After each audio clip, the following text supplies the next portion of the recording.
Misfits 013, we're going to talk about that right here on the Massive Flex Boxing channel.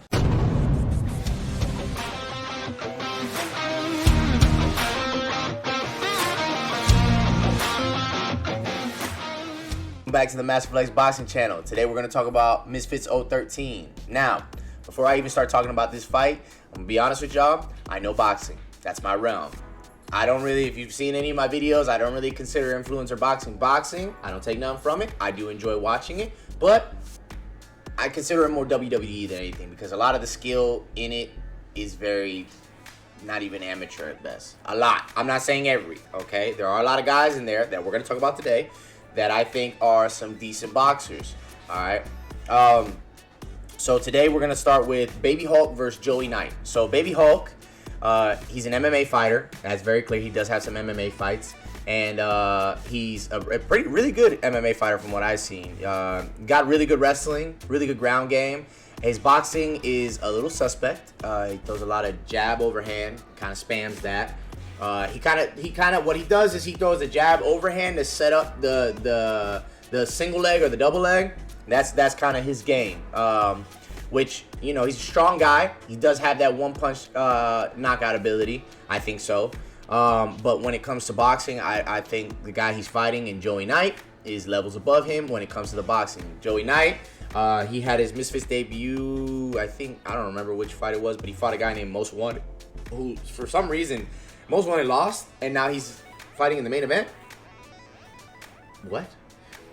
But you know, hey, but yeah, he knocked TKO'd Most Wanted and looked levels above this Most Wanted guy.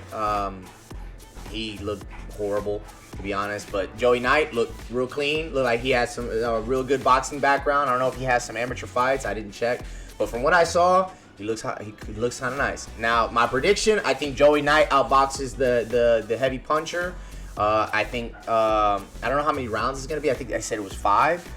I think even with the 5 rounds, I think Baby Hulk might get tired. Depends, you know. MMA fighters, they always, whenever it comes to boxing events, boxing fights, they always tend to get tired real fast. But I think the boxer's gonna win, Joey Knight, by decision. I think maybe TKO. Next fight we're gonna talk about is Yuddy Gang. I think that's his name, and Lil Cray Cray. So out of the whole card, the only person that I actually know, like where I've seen his fights, is Lil Cray Cray.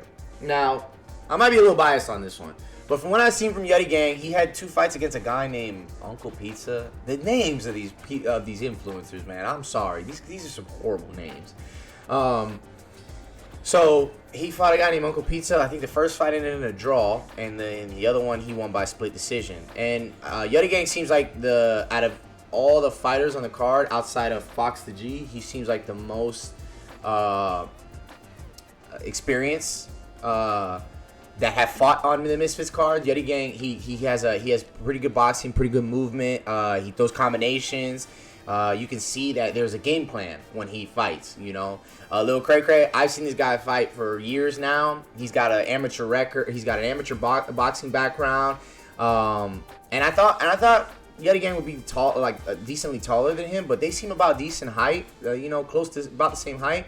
And so I'm gonna be honest with you. Again, I might be biased, but I think Lil Cray Cray has this fight in the bag because he's the most experienced boxer out of all of them, and I also think that he has more experience in actual fights. Granted, maybe not to this scale, but like, yeah, that dude. If y'all don't know who Lil Cray Cray is, like that guy, he's kind of nasty. Like he's quite nasty. He can switch hit. He can move from side to side. He throws combinations. Very Manny Pacquiao like, to be honest, but very much to me like.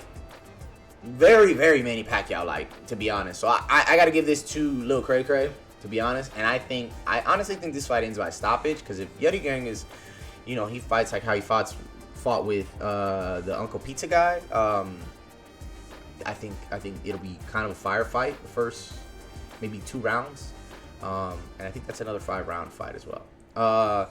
Next fight we're going to talk about is Chris Avila versus Jake Bostwick. Now, to be honest with you, I know Jake Bostwick is a bare knuckle fighter. I think he fought Julian Lane, and he lost.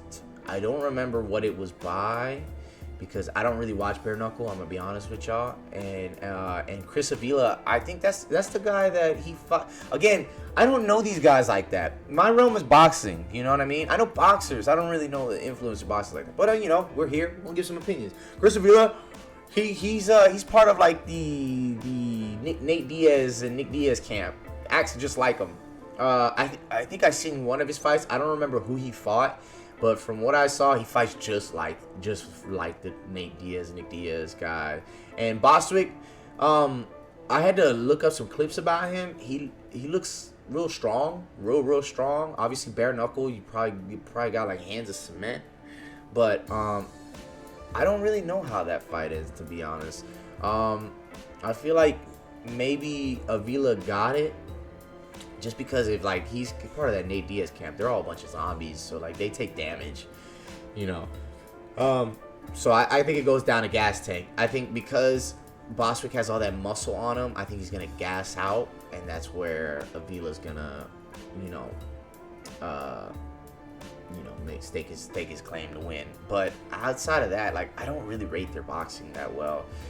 Chris Avila is pretty amateur. He just a zombie, and then Bostwick is a bare knuckle fighter. So like it's a lot of power and a lot of fast twitch movements, but not a lot of gas tank. Okay, and then the next fight we're gonna talk about, I think it's the main event. It's okay. So it's Fox the G versus Evil Hero, or Most Evil Tag Team. He's fighting two people. So he's fighting the Most Wanted, the guy who fought Joey Knight, and he's fighting Evil Hero, the guy who fought Dean the Great way back when. And I'm gonna be honest with you, I saw Fox the G fight that Small Spartan J. Both of those dudes he's fighting are about to get knocked the hell out. Be honest with you, okay? I saw Most Wanted fight. I don't rate his boxing at all. Very amateur at best. I saw some clips he posted on Twitter because I needed to get to know who these guys were and stuff like that. To be honest, I don't rate his boxing. Evil Hero, I done seen him fight a couple clips on YouTube of him fight, you know. And from what I saw, he don't have anything either. He looks like he leads with his chin. Same with Most Wanted. And I think the only thing, I don't know how it's gonna work, but I didn't do that much research on how the tag team is gonna work. But Fox the G's got an amateur background, and I saw what he did to Small Spartan J. He's crisp, he's clean, he's got boxing experience. I don't think either one of them, like unless they land a lucky punch, I think Fox the G cleans both of them up, easy. But those are my predictions. So tell me if y'all agree, disagree. I know this is like my first time talking about influencer boxing. I know it's not my realm, so please don't come for me because I don't know these guys or anything like that. I'm just rating them strictly from boxing and what I've seen from their overall boxing experience. But like I said, let me know if y'all agree, if y'all see things differently, if y'all know something I don't know about. But that's been your boy Master Flex. Make sure to leave a like, subscribe, and then I'll see y'all in the next video. Peace.